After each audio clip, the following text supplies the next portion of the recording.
먼저 호세아를 보도록 하겠습니다. 호세아는 북왕국 출신으로서 주전 750년에서 725년까지 활동한 예언자입니다. 호세아서의 전체적인 구조를 보면은 1장부터 3장은 호세아의 결혼과 이스라엘의 불순종에 대해서 말하고 있고 4장부터 11장 11절까지는 이스라엘의 죄악을 지적하고 있습니다. 그리고 11장 12절부터 14장 9절까지는 야곱, 에브라임의 범죄와 하나님이 그들의 용서하시고 장래의 구원을 약속하신다는 내용으로 마무리가 됩니다. 호세아서의 핵심적인 구절이 무엇이냐? 6장 6절 말씀입니다. 나는 인애를 원하고 제사를 원하지 아니하며 번제보다 하나님을 아는 것을 원하노라. 이 구절 때문에 호세아가 인애의 예언자 또는 사랑의 예언자라고 불려집니다. 그래서 그 말씀을 중심으로 한번 보도록 하겠습니다. 이 호세아가 활동하던 시기는 북왕국이 멸망하기 바로 직전이었습니다. 이제 호세아는 우리가 잘 알다시피 품행이 담정하지 못한 아내 고멜을 통해서 많은 것을 깨닫게 됩니다. 하나님을 배반한 이스라엘이 얼마나 하나님께서 그들을 안타까워하시는지, 그럼에도 불구하고 여전히 그 이스라엘을 기다리고 계신다는 것을 알게 됩니다. 호세아는 이 모든 것을 자신의 개인적인 삶에서 깨닫게 되었습니다. 그리고 호세아서에서 하나님은 부정한 이스라엘을 끝까지 사랑하시는 하나님이시다라는 것을 깨닫게 됩니다. 그래서 하나님은 이스라엘의 배반을 당하도 여전히 그들을 사랑하신다라고 말씀합니다. 3장 1절 말씀에 여호와께서 내게 이르시되 이스라엘 자손이 다른 신을 섬기고 건포도 과자를 즐길지라도 여호와가 그들을 사랑하나니 너는 또 가서 타인의 사랑을 받아 음녀가 된 그 여자를 사랑하라 하시기로라고 말합니다. 그러고 나서 6장 6절의 핵심 구절이 드러납니다. 나는 인애를 원하고 제사를 원하지 아니하며 번제보다 하나님을 아는 것을 원하노라. 하나님이 정말로 원하시는 것은 제사보다 인애이고 번제보다 하나님을 아는 것이다 라고 강조를 합니다. 특별히 여기서 인애는 히브리어로 헤세드인데 다양한 의미가 있는 단어입니다. 이 중에서 우리나라 성경에서는 인애, 긍휼, 자비, 아름다움 등으로 사용이 되었습니다. 근데 이 인애를 이 호세아서의 앞뒤 문맥을 살펴볼 때 사람 사이의 도리의 충실함으로 해석할 수도 있고 하나님에 대한 충실함으로도 해석을 할 수가 있습니다. 결국 이 본문은 인간적인 도리를 충실하게 행하는 것이 하나님을 아는 것이고 이것이 예배보다 우선시 되어야 한다라는 것을 잘 말해주고 있습니다. 내게 주어진 도리를 행하는 것이 형식적인 예배보다 선항되어야 되고 결국 삶이 없는 그 예배는 형식에 불과하다라는 것을 보여주고 있습니다. 그래서 우리는 가정에서, 일터에서, 교회에서, 친구들과의 관계에서, 어떤 모임 등에서 여러 가지 영역에서 역할이 있고 거기에 걸맞게 해야 될 도리들이 있다라고 하는 것입니다. 그래서 그 도리를 먼저 행하는 것이 삶의 예배다라고 말합니다. 그래서 호세아서 6장 6절은 하나님의 교회 안에만 갇혀 계시지 않고 우리의 삶에 아주 밀접하게 거하시는 분이시다라는 것을 이야기하고 있습니다. 두 번째로 요엘서를 한번 보도록 하겠습니다. 이 요엘은 정확한 활동 연재를 알 수가 없습니다. 추정하기를 마지막 문서 예언자로 알려진 말라기와 그렇게 멀리 떨어져 있지 않은 주전 400년 혹은 주전 4세기에 활동한 것으로 추정이 됩니다. 요엘서의 구조를 보면은 1장부터 2장 17절까지는 유다 민족의 위기를 메뚜기 재앙에 비유하여서 회개를 촉구하고 있고 2장 18절부터 27절까지는 하나님의 응답이 나오고 또 2장 28절부터 32절에서는 우리가 잘 아는 하나님의 영을 만민에게 부어주겠다라고 하는 은혜의 약속이 기록이 됩니다. 이 구절이 요엘서의 핵심 구절로 나중에 사도행전 2장에 가서 모순절 마가의 다락방 사건으로 성취가 된다라고 하는 것입니다. 그래서 요엘은 오순절의 예언자라고 하는 별명도 가지고 있습니다. 요엘서의 핵심적인 메시지를 한번 살펴보도록 하겠습니다. 이 요엘 선지자는 유다 왕국이 당한 메뚜기 습격을 신학적인 의미로 해석을 했습니다. 죄에 대한 하나님의 심판이 메뚜기 재앙이라면서 하나님께 돌아오라고 촉구를 합니다. 그래서 요엘은 현재의 공경에서 시대의 징조, 즉 최후 심판의 전조를 바라보고 있습니다. 요엘 1장 15절 말씀에 슬프다 그날이여 여호와의 날이 가까웠나니 곧 멸망같이 전능자에게로부터 이르리로다 라고 말합니다. 요엘의 회개 촉구에는 구원의 가능성이 열려져 있음을 보여줍니다. 2장 13절부터 14절 말씀에 너희는 옷을 찢지 말고 마음을 찢어라. 너희 하나님 여호와께 돌아올지어다. 그는 은혜로우시며 자비로우시며 노하기를 더디하시며 인애가 크시사 뜻을 돌이켜 재앙을 내리지 아니하시나니 주께서 혹시 마음과 뜻을 돌이키시고 그 뒤에 복을 내리사 너희 하나님 여호와께 소제와 전제를 드리게 하지 아니하실는지 누가 알겠느냐라고 말합니다. 그리고 요엘은 지금까지 특정한 지도자에게만 임했던 하나님의 영이 모든 이들에게 차별 없이 임할 것이다 라고 예언을 합니다. 오늘날 우리는 하나님의 영이 모두 임한다는 사실을 너무나 당연한 것이라고 여기지만 이 구약의 시대 당시만 해도 하나님의 영이 임한다라고 해서는 누구의 어떤 특정한 개인에게만 임하는 아주 특별한 은혜였다라고 하는 것입니다. 요엘서 2장 28절에서 29절에 우리가 잘 아는 말씀이 나옵니다. 그 후에 내가 내 영을 만민에게 부어주리니 너희 자녀들이 장래의 일을 말할 것이며 너희 늙은이는 꿈을 꾸며 너희 젊은이는 이상을 볼 것이며 그때에 또 내가 또 내 영을 남종과 여종에게 부어줄 것이며 라고 말합니다. 하나님의 영이 아들과 딸, 늙은이, 젊은이 그리고 남종과 여종에게 모든 사람에게 주어진다라고 말합니다. 이 사건을 성령의 민주하다라고 이야기할 수가 있습니다. 적어도 요엘서에서 말하는 하나님의 영은 모든 사람에게 동일하게 임하는 하나님의 영으로서 하나님의 영이 임하면 모든 갈등과 차별이 해소가 된다라고 이야기하고 있습니다. 이것이 사도행전 2장의 말씀에서 성취가 되는 것을 보게 됩니다. 마가의 다락방에서 많은 사람들이 있었는데 그 모든 그 성과 세대와 계층 간의 모든 것들이 다 허물어지고 하나님의 영으로 하나가 되었다라고 하는 것입니다. 그래서 성령의 공동체는 차별 없는 공동체가 되어야 합니다. 성령이 임하면 목소리가 바뀌고 언어가 바뀌고 기도가 뜨거워지고 그런 것이 아니라 모든 차별과 벽과 갈등들이 허물어지는 것이 성령의 역사다라고 하는 것입니다. 그래서 서로를 존중하며 서로를 이해하며 서로를 세워주는 것이 성령 충만한 모습이다라는 것을 알게 되어집니다. 그 다음에 아모스서입니다. 아모스 선지자는 최초의 문서 예언자로 주전 760경경에서 북왕국에서 활동한 선지자입니다. 이 북왕국 출신으로 북왕국에서 활동한 호세아 선지자에 달리 아모스는 남유다 출신으로 북왕국으로 넘어가서 활동을 하였습니다. 남유다 드고와 지방에서 목축업을 하던 평신도 아모스는 하나님의 부르심으로 북왕국으로 파송된 예언자였습니다. 그래서 1, 2장에서는 이방 민족에 대한 심판이 나오고 3장에서 6장은 북이스라엘에 대한 심판이 기록이 되어져 있고 또 7장 1절부터 9장 6절까지는 아모스가 보았던 북이스라엘의 심판을 알리는 5가지 환상이 이야기하고 마지막 9장 7절부터 15절까지는 이스라엘의 회복에 대해서 묘사를 하고 있습니다. 아모스는 원래 평신도였습니다. 아모스는 베델의 제사장인 아마샤에게 자신은 목자며 뽕나무를 재배하는 사람이었다라고 말을 합니다. 그리고 15절에 자신이 양떼를 따를 때에 하나님께서 그에게 북쪽에 가서 예언하라라고 말씀하셨다고 주장을 합니다. 왜 하필 하나님은 남쪽에 있는 사람에게 북쪽에 가서 하나님의 뜻을 전하게 하셨을까요? 이것은 당시 북쪽에 있었던 종교 지도자들이 하나같이 영적으로 어두웠기 때문에 남쪽의 평신도였던 아모스를 북쪽으로 보내서 하나님의 뜻을 전하게 하셨다라고 하는 것입니다.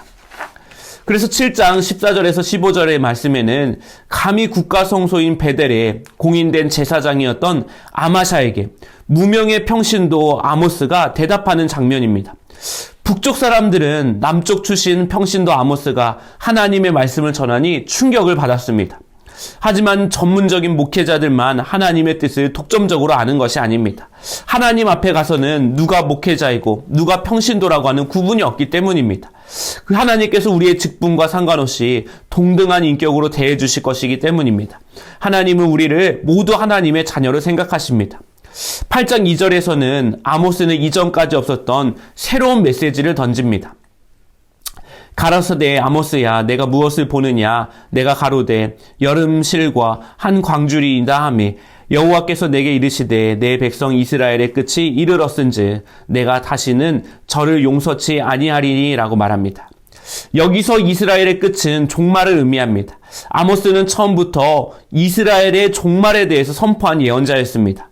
드디어 종말 신앙이 시작이 되었다라고 하는 것입니다. 또한 아모스는 정의와 공의로운 삶이 뒷받침되지 않은 자들의 일체의 예배 행위를 하나님이 거부하신다라고 선포를 합니다. 5장 21절에서 23절 말씀에 잘 보여주고 있는데 아주 무서운 이야기입니다. 하나님께 절기를 맞아 예배를 드리고 제물을 바치려고 왔는데 하나님은 예언자를 통해서 내가 너희 절기들을 미워하고 멸시한다라고 말합니다. 이것이 알고 보면 하나님을 위한 것이 아니라 너희 자신들을 위한 절기이고 성회였다라고 이야기하시는 것입니다. 또 아모스 4장 4절에서 5절 말씀에 보니까 하나님은 더 이상 번제와 소제, 희생제물도 받지 않으시겠다라고 말씀합니다. 그리고 더구나 하나님께 올려드리는 그들의 비파 소리도 하나님이 듣지 않겠다고 하시며 노랫소리도 그치라고 말합니다. 이것은 하나님이 이스라엘 백성들의 예배를 거부하시겠다라고 하는 강한 의지를 담고 있습니다. 결론적으로 하나님이 예배자들에게 진정으로 원하는 바가 무엇이냐? 아모스 5장 24절에 오직 공법을 물같이 정의를 하수같이 흘릴지로다 라고 말합니다. 이 구절이 아모스서의 핵심 구절입니다.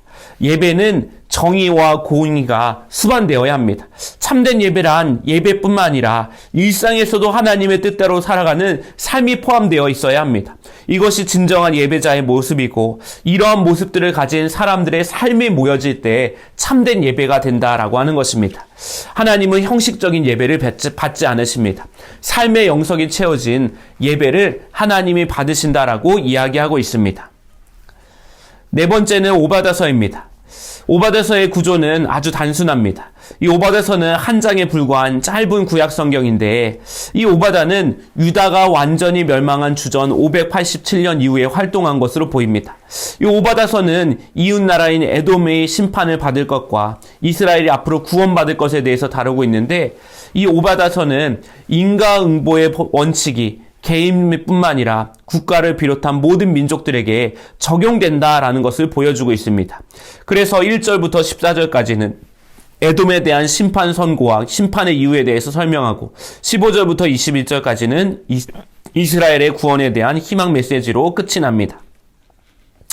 이 오바다서의 핵심적인 메시지는 1장 15절 말씀에 뿌린 대로 거둔다라는 것입니다. 이 오바다는 말은 히브리어로 종이라는 뜻으로 에베드와 여호와의 준말인 야가 합쳐진 이 합성어입니다.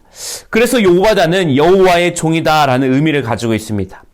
유다가 멸망한 주전 587년 이후에 활동한 오바다는 이 이웃 나라인 에돔에 대한 심판과 이스라엘에 대한 구원에 대해서 이야기하고 있습니다. 에돔은 에서의 후손으로서 에서는 야곱의 형이었다라고 하는 것입니다. 이 야곱의 후손이 이후 이스라엘 나라가 되고 에서의 후손은 에돔 나라가 됩니다. 그러므로 이 두 나라는 사실 형제 국가다라고 하는 것입니다. 그래서 1장 10절 말씀에 내가 내 형제 야곱에게 행한 포악을 인하여 수욕을 입고 영원히 멸절되리라 라고 말합니다. 그런데 이스라엘이 망할 때 에돔은 형제 국가에서 해서는 안 될 짓들을 골라서 합니다. 이스라엘 입장에서는 잊혀지지 않을 8가지 민족적 트라우마가 기록되고 있습니다. 첫 번째가 무엇이냐? 방관할 것이 아니며 유다 자손의 패망하는 날에라고 이야기하고, 두 번째는 기뻐할 것이 아니며 그 고난의 날에 내가라고 이야기하며, 3절에는 세 번째는 입을 크게 벌릴 것이 아니라라고 말합니다. 또 네 번째는 그 성문에 들어가지 않을 것이며 환난을 당하는 날에라고 이야기하고, 다섯 번째는 그 고난을 방광하지 않을 것이며 환난을 당하는 날에라고 이야기하고, 여섯 번째는 그 재물을 손에 대지 않을 것이며 라고 이야기하고, 일곱 번째는 그 도망하는 자를 막지 않을 것이며 고난의 날에, 그리고 여덟 번째는 그 남은 자를 대적에게 붙이지 않을 것이니라 라고 말합니다. 유다가 망할 때까지 에돔이 침략 국가인 이 바벨론에 동조하였고, 적들과 같이 이 이스라엘을 침략해가지고 재물을 탈취했습니다. 그리고 도주하는 유다 사람들을 막아서 도망가지 못 가게 했을 뿐만 아니라 그들을 붙잡아서 바벨론으로 넘기는 일까지 했다라고 하는 것입니다. 그래서 오바다는 이들을 향해서 이렇게 선포를 합니다. 여호와의 만국에 벌할 날이 가까이 왔나니 너는 행한 대로 너도 받을 것인지 너의 행한 것이 내 머리로 돌아갈 것이니라. 여기서 인과응보의 원칙이 적용이 됩니다. 너가 행한 대로 너도 받을 것이다. 너가 행한 것이 내 머리로 돌아갈 것이다. 라고 말합니다. 유다 사람들은 에돔 사람들의 행동으로 인해서 깊은 마음에 원망을 가지게 되었습니다. 그러나 오바다는 이 모든 것이 뿌린 대로 거두게 되어질 것이다 라고 예언을 합니다.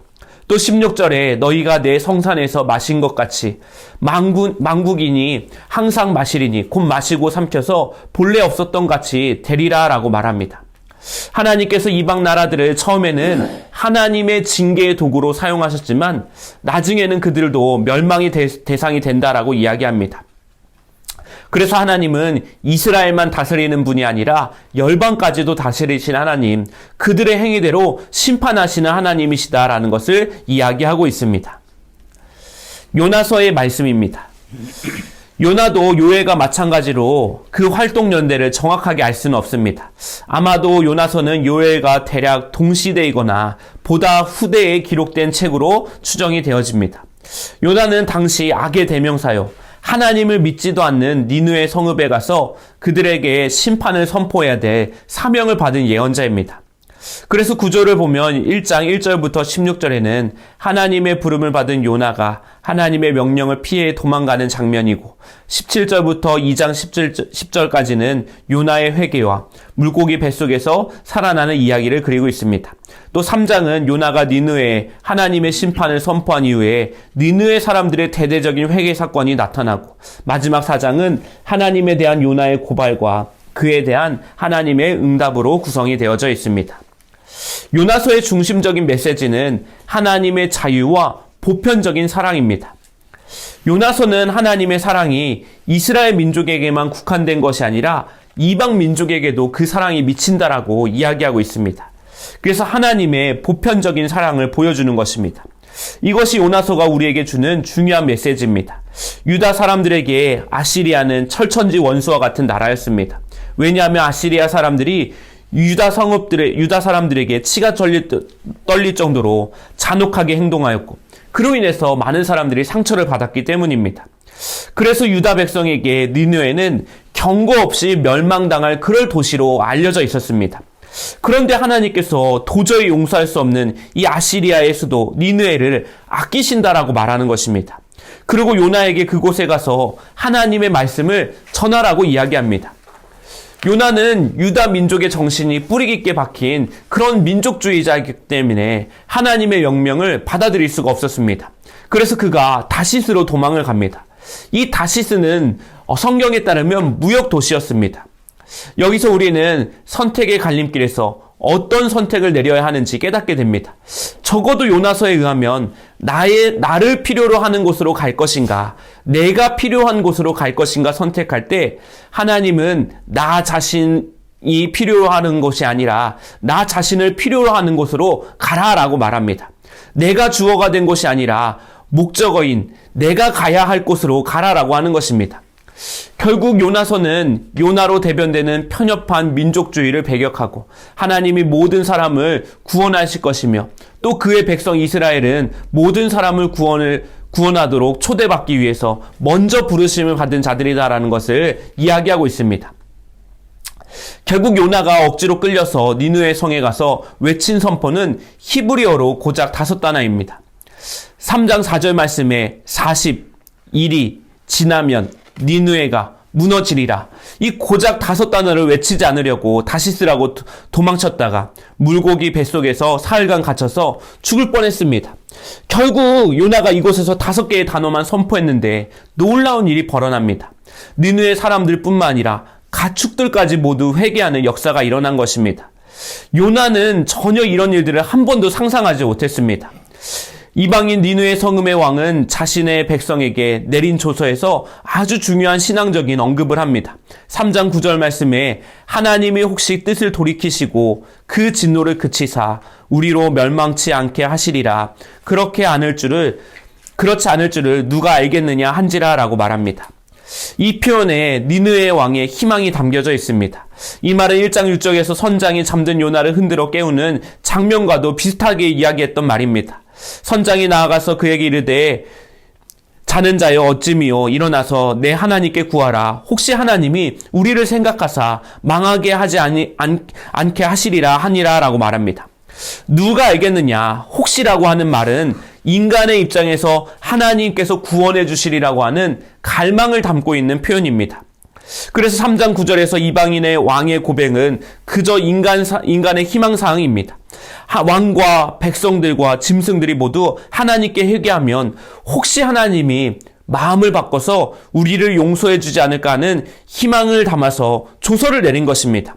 희망을 걸고 초조하게 기다리는 상황에서 하나님은 놀랍게도 그 희망사항을 접수해 주시고 그들에게 구원을 선포해 주셨습니다.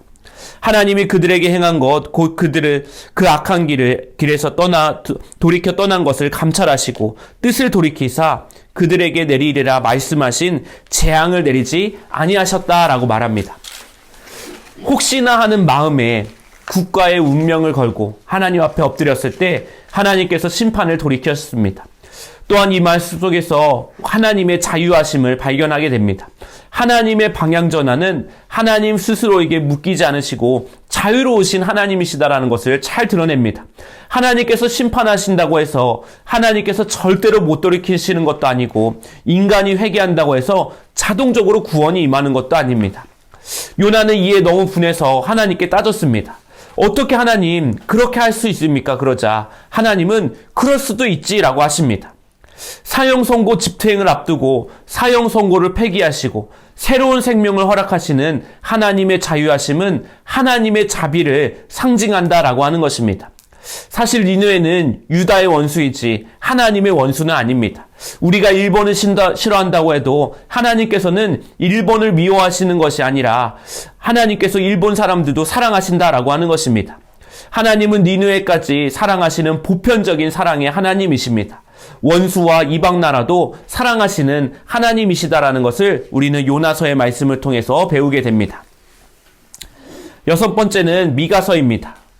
이 미가는 주전 740년에서 700년까지 이사야와 동시대에 활동한 유다에서 활동한 예언자입니다. 이사야는 예루살렘 출신으로 수도의 상류층을 대상으로 주로 외교 정책에 대한 예언 활동을 했으며 시리아와 에브라임 동맹 정쟁에 대해서 노라고 선포를 했습니다. 그리고 절대적인 믿음을 요구했습니다. 그런데 미가는 모레셋이라고 하는 유다 지방 출신으로서 사회적 약자들의 처지를 잘 알고 있었습니다. 이들을 괴롭히고 억누르는 지도층을 향해서 심판을 선포합니다. 미가는 처음으로 예루살렘 성전을 멸망을 명확하게 예언한 선지자로도 잘 알려져 있습니다. 미가서의 구조를 보면 1장에서 3장은 이스라엘과 유다에 대한 심판, 또 4장에서 5장은 회복과 구원의 말씀, 6장부터 7장 7절은 예루살렘에서의 갖가지 속임수와 부패한 백성들에 대하여 탄식하며 그들에게 심판을 선포합니다. 마지막 7장 8절부터 20절까지는 이스라엘을 회복하겠다라고 하는 구원의 메시지가 등장합니다.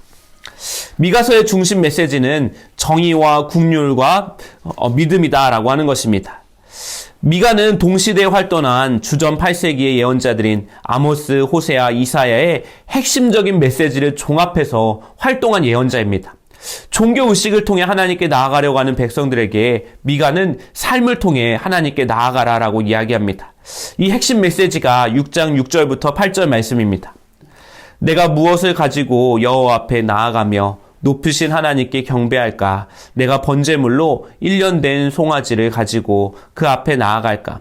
여호와께서 천천의 순향이나 만만의 강물 같은 기름을 기뻐하실까? 내 허물을 위하여 내 맏아들아, 내 영혼의 죄로 말미암아 내 몸의 열매를 드릴까? 사람아, 주께서 선한 것이 무엇임을 내게 보이셨나니 여호와께서 내게 구하시는 것은 오직 정의를 행하며 인자를 사랑하며 겸손하게 내 하나님과 함께 행하는 것이 아니냐라고 말합니다.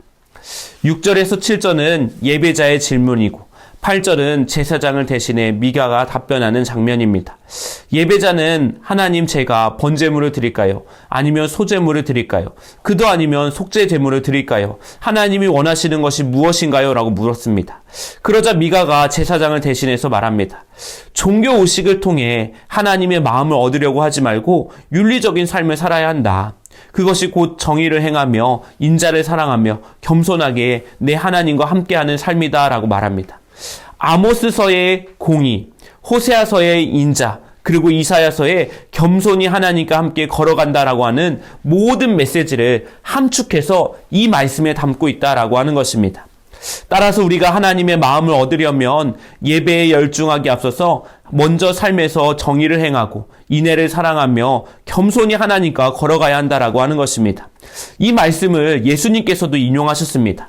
마태복음 23장 23절 말씀에 화 있을진저 외식하는 서기관들과 바리새인들이여 너희가 박하와 회향과 근체의 11조는 들이되 율법에 더 증한 정의와 국률과 믿음은 버렸도다. 그러나 이것도 행하고 저것도 버리지 말아야 할지니라 라고 말합니다. 서기관과 바리새인들은 박하와 회향과 근체, 즉 조미료에 쓰이는 아주 작은들의 식물들까지 철저하게 11조로 드리겠다라고 저울을 재고 있습니다. 이것은 하나님께 정확한 11조로 드리겠다라고 하는 굳은 신앙의 의지입니다. 그러나 율법을 중요하면서도 정작 율법 가운데 가장 우선되는 가치인 정의와 국률과 믿음은 저버렸다라고 하는 것입니다. 우리의 기도 속에서 가장 많이 언급해야 할 단어는 정의와 국률과 믿음이 아닐까 생각이 됩니다. 우리의 기도의 소재로 이 단어들을 활용하여서 기도를 이끌어갈 때 하나님께서 원하시는 기도의 고백이 채워진다라고 하는 것입니다. 7번째는 나훔서입니다. 나훔은 주전 650년경에 활동한 예언자입니다. 나훔서는 니느웨에 대한 심판 선포를 주제로 하고 있고 모든 불의에 대해 보복하시는 하나님에 대해서 묘사를 하고 있습니다. 하나님은 당시 최강대국인 아시리아를 종식시킬 수 있는 분이다라고 이야기하고 있습니다. 그래서 나훔서의 구조를 보면 1장 1절부터 8절은 니느웨를 심판하시는 하나님에 대해서 찬양을 하고 1장 9절에서 14절은 유다와 니느웨에 내리시는 신탁에 대해서 또 1장 15절에서 2장 13절까지는 니느웨의 멸망 3장 1절부터 19절은 큰 음녀 니느웨의 멸망에 대해서 이야기하고 있습니다. 나훔서의 중심적인 메시지는 세계의 도덕적 심판관이신 하나님에 대해서 이야기합니다. 나훔에 대한 정보는 그가 엘고스 출신이라는 것만 알려져 있습니다. 엘고스가 아직도 어디인지 확실하지 않습니다. 나훔이라고 하는 이름의 뜻은 위로라는 뜻입니다. 그래서 나훔이 전한 말씀은 백성들에게 위로가 되는 말을 전하는 것입니다. 그래서 아시리아의 수도 니느웨의 멸망을 선포하고 있습니다. 히브리어에서 위로라고 하는 단어는 단순한 격려의 말을 넘어서 괴로움에 가득 찬 상황을 변화시킨다라고 하는 의미가 표현되어 있는 적극적인 의미입니다. 그래서 나훔서의 핵심 구절이 1장 2절입니다. 여호와는 질투하시며 보복하시는 하나님이시라. 여호와는 보복하시며 진노하시되 자기를 거스리는 자에게 여호와는 보복하시며 자기를 대적하는 자에게 진노를 품으신다라고 말합니다. 이 구절은 악에 보응하시는 하나님에 대해서 말합니다. 하나님은 질투하시는 하나님이십니다. 여기서 질투란 하나님과 그의 백성 간에 맺어진 또 다른 사람이 끼어들 수 없는 특별한 관계에 기초한 것입니다. 또한 질투라는 말에는 하나님의 열심이 포함되어 있습니다. 하나님의 질투는 특별한 관계에 있는 그 백성을 구원하시기 위해서 행하시는 하나님의 열심이라고 하는 뜻입니다. 하나님과 나와의 관계에 그 누구도 끼어들 수가 없습니다. 또한 하나님은 보복하시는 하나님으로 나타납니다. 2절의 보복이라고 하는 단어가 3번이나 반복이 됩니다. 보복은 일반적인 관점에서는 부정적인 의미이지만 하나님의 관점에서는 하나님의 거룩함과 정의를 나타내는 표현이다라고 하는 것입니다. 하나님은 당신의 뜻을 거역하는 자에게 보복하신다라고 말씀하십니다. 나아가 하나님은 진노하시는 분이다라고 말합니다. 질투로 인해 진노하시고 그 결과 보복의 행위가 나타난다라고 하는 것입니다. 특히 하나님의 진노는 하나님을 대적하는 자에게 임합니다. 자기 스스로 하나님처럼 되려고 하는 사람이나 자신만의 고집스러운 방식으로 세상을 살아가는 사람들이 하나님을 대적하는 사람들입니다. 결국 자기 중심성이 죄다라는 것을 이야기합니다. 나훔은 그 대표적인 나라로 아시리아를 지목하고 있는 것입니다. 아시리아는 세계 최초의 대제국을 이룬 나라로 구약에서는 하나님을 거스리는 잔인한 세상의 권력의 원형으로 강조가 됩니다. 아시리아는 100년 남짓 고대 근동의 역사를 주도했던 큰 제국이었습니다. 아시리아의 수도 니느웨의 멸망에 대한 나훔의 예언은 그의 개인적인 증오심에서 비롯된 것이 아니라 그 예언은 정의를 위해서 시기하시며 원수들에게 경로하시고 세상의 통치권을 주장하시는 하나님의 성품에서 기인했다라고 하는 것입니다. 실제로 아시리아가 주전 612년에 멸망합니다. 당시 아무도 아시리아가 무너질 것을 예상한 사람은 아무도 없었습니다. 결국 하나님은 제국보다 크시며 최소한의 도덕성이 뒷받침되지 않는 세상 권세는 때가 되면 하나님이 흩으신다라고 하는 것입니다. 삶의 도덕과 윤리가 힘과 군사력보다 훨씬 더 중요한 가치다라고 하는 것입니다. 8번째는 하박국서입니다. 하박국은 예레미야와 동시대인 주전 600년경에 예루살렘에서 활동을 했습니다. 그는 하나님의 말씀을 기다리면서 질문과 기도로 하나님께 매달린 예언자였습니다. 하나님의 응답이 고통스러울 정도로 느리게 이루어진다고 할지라도 유다의 신실한 자들은 하나님의 뜻이 확실할 때까지 혹은 의심스러울 때에도 하나님의 약속은 반드시 이루어진다라는 사실을 믿고 언제든지 하나님의 뜻에 순종해야 된다라고 하는 것을 이 책이 가르쳐주고 있습니다. 그래서 하박국의 구절을 보면 1장부터 2장 5절까지는 예언자의 탄원과 그에 대한 하나님의 대답이 나오고 2장 6절부터 20절까지는 바벨론에 대한 5번의 화 외침에 대해서 3장은 하박국의 유명한 기도문에 대해서 이야기하고 있습니다. 하박국서의 중심 메시지를 보도록 하겠습니다. 하박국은 당시 유다에 불의가 판치고 있었습니다. 하박국 선지자의 불만은 이 패역한 시대를 왜 하나님께서 방관하고 계시는 것이냐라는 것이었습니다. 하나님, 이 불의한 세상을 왜 그냥 내버려 두십니까? 하박국이 탄식하면서 질문할 때 하나님은 내가 곧 심판할 것이다 라고 말씀하십니다. 그런데 1장 6절에 따르면 갈대아 사람, 즉 바벨론 사람을 통해 하나님은 유다 백성을 심판하실 것이다 라고 말씀합니다. 이 말을 하박국이 듣고 화가 납니다. 하나님 뭐라고요? 우리가 잘못한 것은 인정하지만 왜 하필 심판의 도구가 바벨론입니까? 바벨론 사람들이 더 나쁜 사람들 아닙니까? 어떻게 그 악인들을 통해서 저희를 치라고 하십니까? 전 도저히 이해가 안 됩니다. 하지만 하나님께서는 바벨론을 심판의 도구로 사용하시고 난 다음에 그들의 죄악을 묻겠다라고 말씀하십니다. 이것이 중요합니다. 하나님께서 쓰시는 자는 반드시 의로운 자는 아니라고 하는 것입니다. 악한 사람도 하나님이 쓰십니다. 하지만 그를 도구로 사용하신 뒤에는 그가 변화되지 않고 여전히 악을 행할 경우에 그도 하나님께서 심판하신다라고 하는 것입니다. 그래서 하나님께 크게 쓰임받는다고 해서 교만할 필요가 없는 것입니다. 왜냐하면 하나님은 사람의 의로움이나 잘남으로 그를 사용하지 않으시고 하나님의 뜻 안에서 그를 사용하시기 때문입니다. 그래서 하나님은 바벨론도 심판의 도구로 택하셨습니다. 이때 하박국이 이렇게 말합니다. 여호와께서 내게 대답하여 이르시되 너는 이 묵시를 기록하여 판에 명백히 새기되 달려가면서도 읽을 수 있게 하라. 이 묵시는 정한 때가 있나니 그 종말이 속히 이르겠고 결코 거짓되지 아니하리라.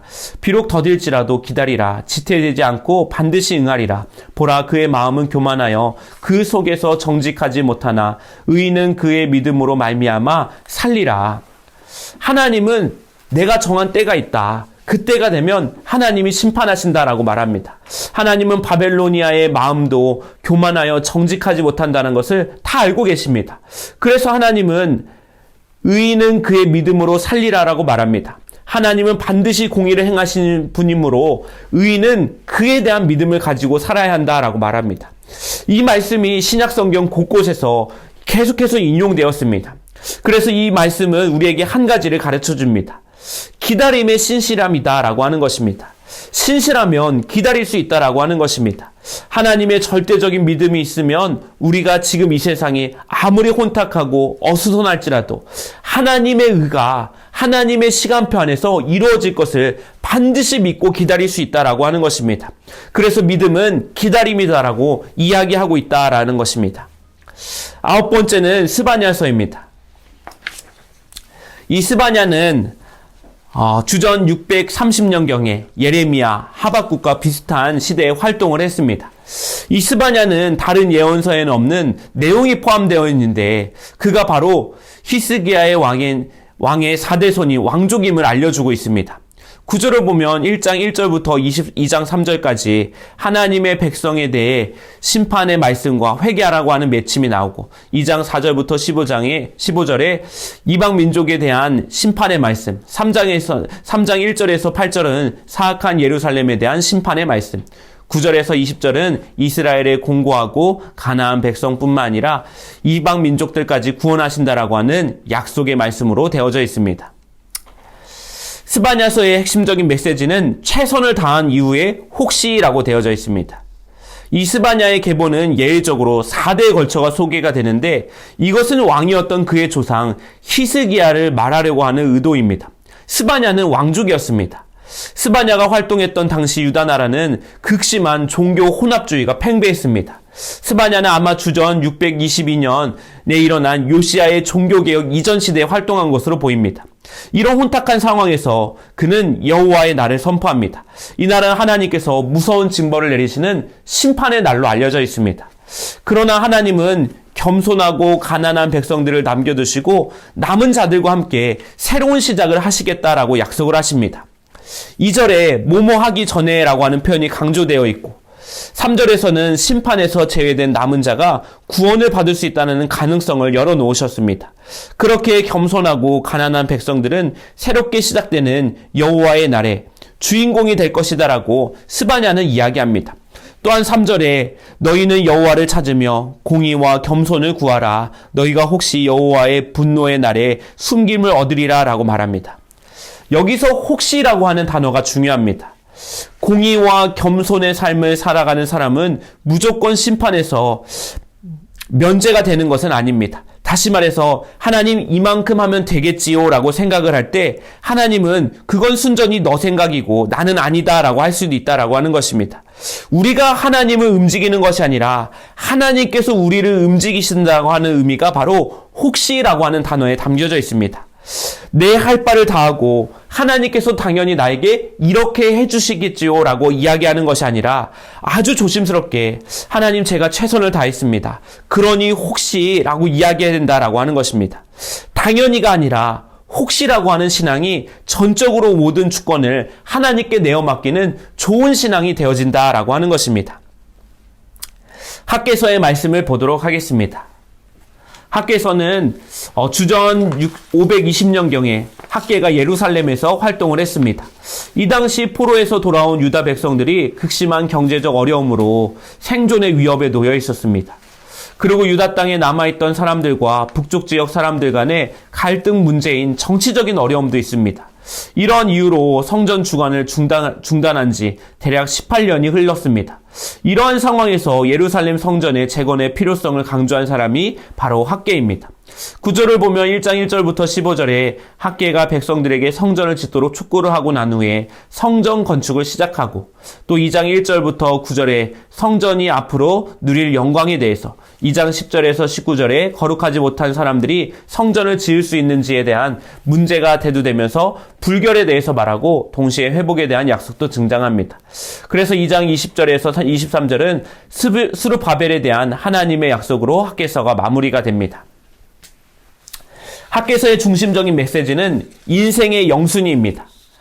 학개는 포로기 이후에 유다 백성들의 경제적인 어려움을 겪고 있는 것이 성전 재건에 대한 과업을 소홀히 하는 것으로 보았기 때문에 그는 유다 백성들이 자신의 생존에 필요한 것만 구하지 말고 이제라도 태도를 바꿔서 우선순위를 하나님께 두어라 라고 독려를 합니다. 먼저 합당한 예배의 장소를 건축한다면 하나님이 너희에게 복을 주실 것이다 라고 약속을 합니다. 여기서 한 가지 흥미로운 것은 예언서에서 유일하게 성공한 예언자가 학개라는 것입니다. 하나님의 말씀을 선포했을 때 백성들이 그 말을 수용하고 학개의 말대로 움직였습니다. 그들이 마음을 돌이켜서 성전을 건축하는 일에 참여를 했습니다. 그래서 14절 말씀에 여호와께서 스알디알의 아들 유다 총독 스룹바벨의 마음과 여호사닥의 아들 대제사장 여호수아의 마음과 남은 모든 백성의 마음을 감동시키심에 그들이 와서 만군의 여호와 그들의 하나님의 전을 공사를 하였다라고 이야기합니다. 유다 백성들이 원래 포로지에서 주던 538년에 귀환하였습니다. 페르시아의 고레스 왕의 칙령으로 바벨론에 가져갔던 성전 기구들을 모두 다 돌려주었고 성전을 다시 건축할 허가를 내어주었으며 백성들을 돌려보냈습니다. 하지만 이들은 성전 건축에 실패합니다. 18년 동안 이것을 완전히 잊고 살았습니다. 이때 다시 학개가 성전을 지으라고 이야기했는데 처음에는 거부를 했습니다. 지금은 성전 건축할 상황이 아니라고 하는 것입니다. 그때 학개가 이렇게 선포를 합니다. 이 성전이 황폐하였거늘, 여기서 황폐가 히브리어로 하레부인데 10절에서 11절 말씀에 호레부라고 하는 단어와 자음이 일치합니다. 그러므로 너희로 말미암아 하늘은 이슬을 그쳤고 땅의 산물은 그쳤으며 내가 이 땅과 산과 곡물과 새 포도주와 기름과 땅의 모든 소산과 사람과 가축과 손으로 수고하는 모든 일에 한재를 들게 하였느니라. 유다 백성들이 하나님의 성전을 황폐하게 한 상태로 내버려 두었습니다. 그리고 하나님은 그 성전을 방치해둔 백성들의 삶 가운데 한재로 덮어주셨다라고 하는 것입니다. 모든 것이 피폐해서 도저히 엄두를 낼 수 없는 상황이라면 성전 건축을 다시 시작하지 못하는 것이 당연합니다. 그러나 그들은 성전을 하레부하게 내버려두면서 자기 집을 짓는 데는 빨랐으며 자기 일에는 바빴다라고 하는 것입니다. 그러자 하나님께서 성전의 하레부화한 상태와 똑같이 백성들의 형편도 호레부하게 하셨다라고 하는 것입니다. 결국 하나님의 성전을 황폐하게 내버려 둘 때 하나님께서 백성들의 삶도 황폐하게 하신다라고 하는 것입니다. 학개 선지자는 그들이 성의만 있으면 충분히 성전을 지을 수 있다라고 말합니다. 왜냐하면 하나님께서 원하시는 성전은 큰 성전이 아니라 아주 소박한 성전이기 때문입니다. 8절 말씀에 너희는 산에 올라가서 나무를 가져다가 성전을 건축하라. 그리하면 내가 그것으로 말미암아 기뻐하고 또 영광을 얻으리라 라고 말합니다. 산에 올라가서 나무만 베어와도 충분히 지을 수 있는 성전이라고 말씀하십니다. 너의 형편에 맞게 하라라고 이야기합니다. 그러면 하나님이 기뻐하시고 영광 받아주신다라고 합니다. 백성들의 집 다 팔고 전 재산을 내어놔서 짓는 성전이 아니라 뒷산에 올라가서 제목을 쓸 나무를 주워다가 시간과 노력과 몸을 들여서 충분히 할 수 있다라고 하는 것입니다. 학개 선지자는 백성들의 극심한 공군이 결국 성전을 짓지 못하는 실패에서 비롯된 것이라고 말하였습니다. 구약 성경에서 유일하게 성전 재건의 무관심이 경제적 빈곤의 원인이라고 이야기하는 독특한 신학입니다. 이것은 우리에게 한 가지 도전을 줍니다. 하나님을 높이는 일에 최우선순위를 둘 때 하나님도 우리의 삶을 최우선순위로 두고 책임져 주신다라고 하는 것입니다. 반대로 하나님께 시간도 몸도 노력도 드리지 않으면 하나님께서 무언가를 요구할 때 하나님께 무엇인가를 요구한다면 하나님께서 그것은 하나님의 우선순위 저 멀리에 있는 문제가 될 것이다라고 하는 것입니다. 하나님이 지금 우리에게 원하시는 것은 바로 영순위, 최우선순위다라는 것을 우리가 학개서를 통해서 배우게 됩니다. 그 다음은 스가랴서입니다. 스가랴는 주전 520년에서 518년 바벨로니아로부터 귀환하여서 예루살렘에 살고 있었던 유다 사람들에게 가서 활동했던 예언자입니다. 그는 학개보다 2달 정도 늦게 예언자 활동을 시작했고 대략 3달 동안 그와 동시대에서 사역을 했습니다. 그리고 그 이후에 혼자 동안 여러 해 동안 더 활동을 한 것으로 보여집니다. 스가랴도 선배 예언자인 학개와 주로 성전 재건에 대해서 관여를 했지만 학개보다는 좀 더 폭넓게 종말론적인 희망을 내다보면서 이야기합니다. 그래서 스가랴서의 핵심적인 주제가 무엇이냐? 시온의 구원과 회복이다라고 하는 것입니다. 스가랴서의 구조는 한번 쭉 살펴보시고 스가랴서의 핵심적인 메시지를 보도록 하겠습니다. 무능한 메시아와 찔려 죽은 메시아다라고 되어져 있습니다. 스가랴서는 메시아의 모습을 2가지로 언급합니다. 첫째는 평화의 왕이신 무능한 메시아입니다. 이 메시아는 하나님의 도움으로 승리하여 평화를 이루는 임금으로 백성들의 환호를 받습니다. 9절에서 10절 말씀을 보면은 이 본문이 마태복음 21장 1절부터 11절 말씀에 예수님이 종려주일에 나귀를 타고 예루살렘에 입성하시는 그 모습을 그대로 성취하고 있는 예언의 말씀입니다. 전쟁에서 승리한 왕이 백마를 타고 성전으로 위풍광랑하게 들어와야 되는데 촐랑대는 나귀 새끼를 타고 들어오니 얼마나 아이러니한 장면입니까? 하지만 백마는 전쟁을 상징하고 나귀 새끼는 평화를 상징합니다. 새로운 메시아는 평화의 왕으로 오실 것이다 라고 말합니다. 그래서 9절에서 10절 말씀에서 말하는 메시아는 무력을 무력화하시는 평화의 왕이다 라고 하는 것입니다. 평화는 절대 힘이나 칼로 오는 것이 아닙니다. 칼을 내려놓음으로써 평화가 시작되는 것입니다. 손에 칼을 쥐는 순간부터 인간은 하나님이 아닌 자신의 칼을 믿고 의지하게 됩니다. 또한 칼을 쥔 마음은 그 입술과 혀가 칼이 된다라고 하는 것입니다. 둘째는 찔려 죽은 메시아입니다. 메시아이신 목자는 자기 백성에게 백척을 당합니다. 한 달 동안에 내가 그 새 목자를 제거하였으니 이는 내 마음에 그들을 싫어하였고 그들의 마음에도 나를 미워하였습니다. 그리고 메시아는 죽임까지 당하게 됩니다. 그는 찔림 당하고 죽임 당하고 많은 이들에 대해서 애통하고 통곡합니다. 특히 찔림을 당한 자의 죽음을 독자 혹은 장자의 죽음과 비교하고 있는 것이 특징적입니다. 이때 하나님의 영 루하흐가 작용을 합니다. 이 영은 은총과 강구의 영입니다. 이 영이 백성들로 하여금 참여하도록 합니다. 백성들의 참여를 이끄는 것이 성령의 역사다라고 하는 것입니다. 그래서 스가랴는 성령의 사역에 의한 회개의 측면을 더 부각시키고 있습니다. 그리고 12장 10절에 메시아의 죽음 이후에 그 죽음 너머에 구원의 빛이 드러납니다. 스가랴 13장 1절 말씀에 그날의 죄와 더러움을 씻는 셈이 다윗의 족속과 예루살렘 주민을 위하여 열리리라. 하나님의 백성에게 셈 하나가 터져나게 하셔서 백성들의 모든 허물과 죄를 씹어주시고 마지막 때에 참 생명에 참여하게 될 것이라고 말씀을 합니다. 이 스가랴서의 모든 말씀이 결국 십자가에 달리신 예수 그리스도를 통해서 성취가 되었다라고 하는 것입니다. 마지막은 말라기입니다. 말라기는 주전 5세기 전반 혹은 후반에 활동한 예언자로서 그의 이름은 나의 사자라는 의미입니다. 그래서 말라기가 고유 명사로 사람의 이름을 말하는지 아니면 보통 명사로 하나님께서 나의 사자를 통해서 말씀하신 것인지는 확실하지가 않습니다. 이 말라기는 6개의 단락 논쟁으로 이루어져 있습니다. 이 논쟁의 말씀 단락 안에는 예언자가 한 가지 주장을 펼칠 때마다 상대자가 이의를 제기하고 뒤이어서 예언자가 자기 주장에 대한 근거를 밝히고 있습니다. 말 그대로 말대꾸를 하는 사람들의 말대꾸 내용이 모두 들어가 있는 것입니다. 백성들은 예언자에게 한마디로 지지 않으려고 합니다. 그래서 구조가 크게 두 가지 단락으로 나눠집니다. 1장 1절부터 4장 3절까지는 하나님과 백성 간의 6가지 논쟁, 그리고 4장 4절부터 6장은 마지막 권고와 엘리야가 다시 올 것이다 라고 이야기합니다. 말라기서의 핵심적인 메시지는 정한 때가 이르면 분별되리라 라고 말합니다. 말라기 시대 사람들은 지독하게 예언자의 말을 듣지도 않고 신뢰하지도 않습니다. 왜냐하면 그들은 예언자의 말을 믿고 생존의 위협에도 불구하고 열심히 성전을 지었습니다. 그런데 삶에 나아지는 것이 하나도 없는 것입니다. 그래서 그들은 하나님한테 속았다, 예언자에게 속았다라고 생각하면서 분멸과 환멸에 사로잡힙니다. 이런 상황에서 예배가 변질되었고 제사는 형식적으로 전락되었다라고 하는 것입니다.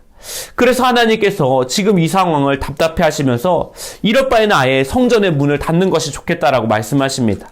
여기에 제사장들의 책임이 있다라고 말합니다. 이들은 하나님께 바칠 수 없는 재물, 저는 것, 병든 것을 하나님께 드립니다. 제사장들이 그야말로 형식적인 예배를 드리고 있습니다. 안 할 수도 없고 하기는 싫으니 대충 하는 것입니다. 그래서 하나님은 성전 문을 닫아버리시겠다라고 말씀하십니다. 설상가상으로 백성은 하나님의 말씀에 대해서 한마디도 지지 않습니다. 15절에서 15절 말씀을 의역하면 하나님, 이 세상은 악인이 더 잘되고 교만한 자들이 더 복받는데 왜 우리가 하나님의 명령을 지켜야 합니까? 하나님을 섬긴 결과가 무엇입니까? 아무짝에도 소용이 없습니다. 하나님을 잘 섬기면 하나님께서 우리를 책임져 주신다는 이야기는 동화책 이야기입니다. 어디 한번 말대꾸를 해보십시오라고 이야기하는 것입니다. 하나님을 조롱하는 말들을 쏟아내는 백성들을 향해서 하나님께서 아주 놀랍게도 축복과 구원의 말씀을 선포하십니다.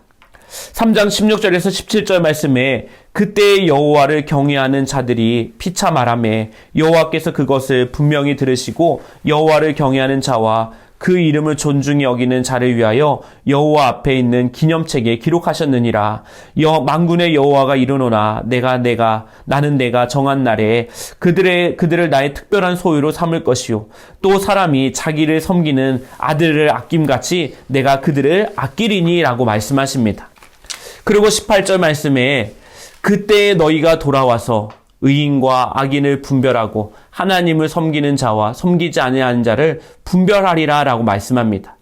하나님이 다 들으시고 보고 계실 뿐만 아니라 그 내용들을 하나하나 기록하신다라고 말씀합니다. 하나님이 정한 때가 있어서 그때가 되면 의인과 악인을 하나님께서 분별하실 것이라고 말합니다. 그렇게 하나님의 약속이 지연되고 더디 올지라도 끝까지 순종하며 하나님을 경외하는 자에게 하나님께서 구원의 약속을 베풀어 주신다라고 말합니다. 지금까지 심판과 구원은 공동체적으로 임하였는데 이제는 개인적으로 이루어진다라는 것을 이야기하면서 구약 성경이 마무리가 되어지고 있다라고 하는 것입니다. 오늘 우리의 삶에도 하나님이 우리의 삶의 모든 이야기들을 다 듣고 계신다라는 것을 기억하면서 하나님 앞에서 늘 깨어서 정직하게 살아가시기를 주님의 이름으로 축원합니다.